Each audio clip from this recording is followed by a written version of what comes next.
Hey, hi, I'm Carl with a K, and it is a beautiful Sunday afternoon here, nice and sunny, and wanted to record this video as an entry for the North Carolina Vinyl Picker. He's created this as a contest, as a push to get to 200 subscribers, and I just checked a little bit ago, and he's over 200 subscribers, so congratulations to him, to you, North Carolina Vinyl Picker. And the subject is to show 5 records with musical instruments on the cover. And I thought that's great. That's an easy thing to participate in. And as with most of these, for me, the main reason to participate is to make some more contacts, to meet some more people.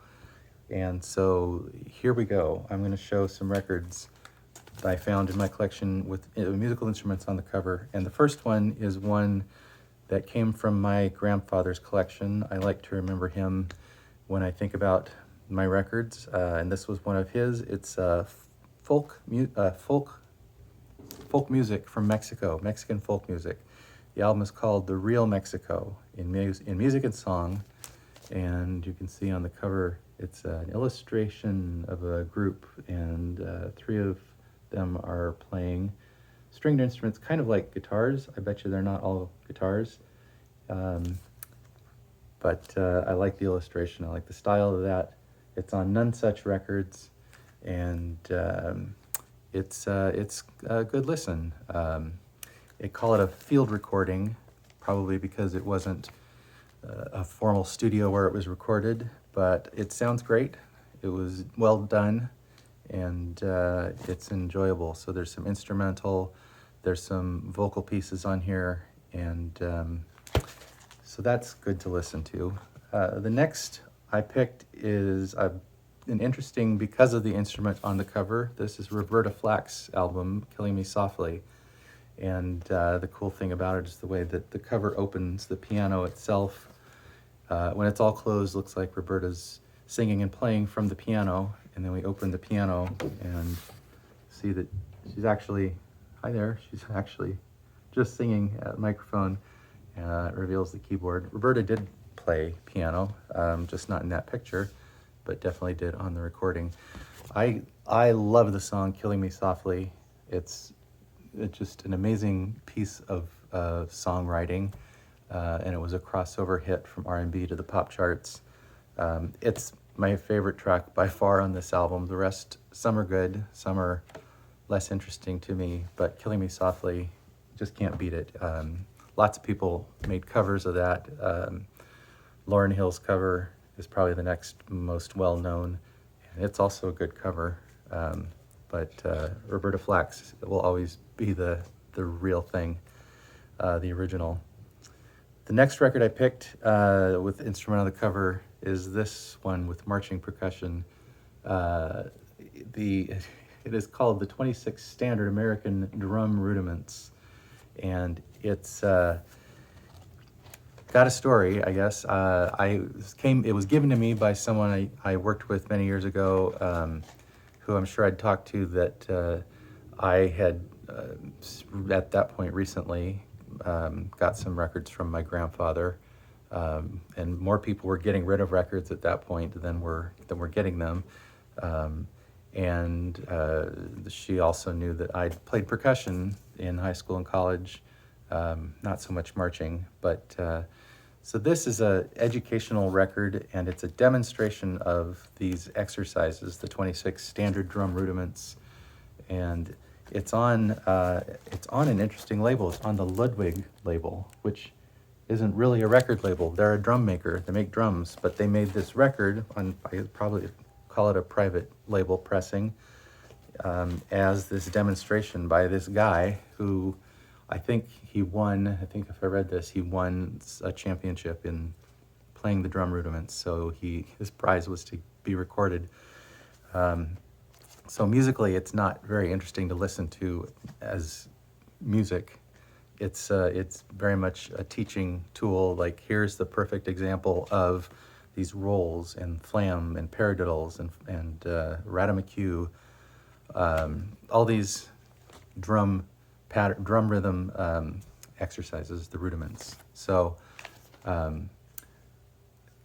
it's cool for the old marching guy on the front. So that's the third one. The fourth one is also features percussion on the front. They call this album Crazy Bongo. This is on the Modern label. They call it Crazy Bongo, and the artist they apparently credit is Haji Baba.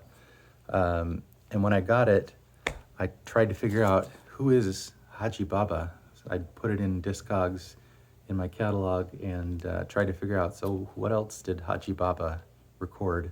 And there's just nothing. There was nothing there. So I used a phone app to identify the music and to tell me what song is this. I don't know why I started doing that, but it turned out to be really interesting because it was identifying songs from an entirely different artist and album. And when I then looked up that album online and played some samples, they were exactly the same as what I was hearing on this Crazy Bongo. Which, did I say it? This is 1962 on the Modern Records label. The other record that was identifying was called Jazz Heat Bongo Beat from 1960 on Crown Records, another budget label by the same parent company. And on that album, they credited Latin All-Stars as the group, and they did name the artists. It's fronted by flute player Buddy Collette, and percussionists, there's Carlos Mejia and Darius on congas, and Larry Bunker on drums, Tony Reyes on bass, Eddie Cano on piano, and Tommy Tedesco on guitar. And none of that information is on this record. All they tell you is Haji Baba, which is crazy. So they repackaged it, rebranded it, didn't tell you who the artist was, and just tried to sell more copies. I thought that was a weird result, a weird finding, that this album is another album entirely with actual artists named, which this one doesn't.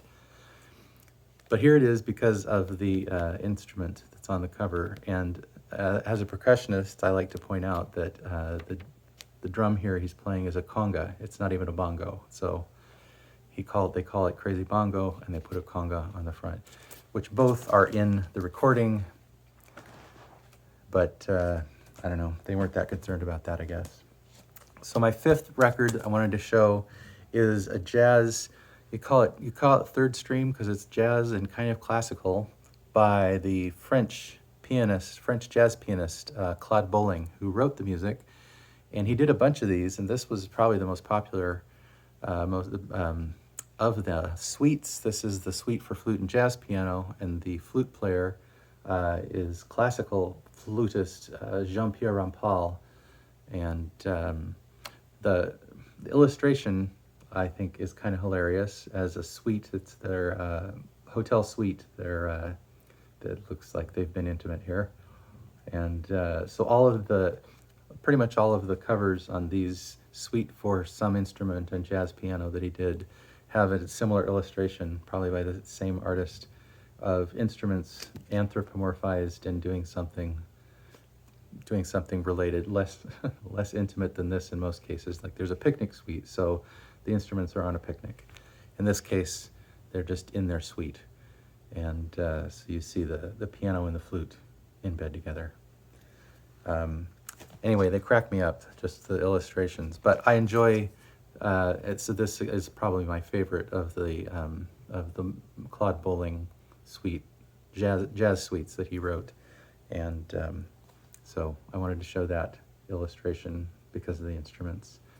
So those are my five album covers with instruments on the cover. Hope you enjoyed them. Let me know if you've enjoyed the music on any of them before, if they look familiar to you. And if you want to enter, I'll put or just join the conversation. I'll put a link to North Carolina Vinyl Pickers video in the description below the video here. And thanks for watching.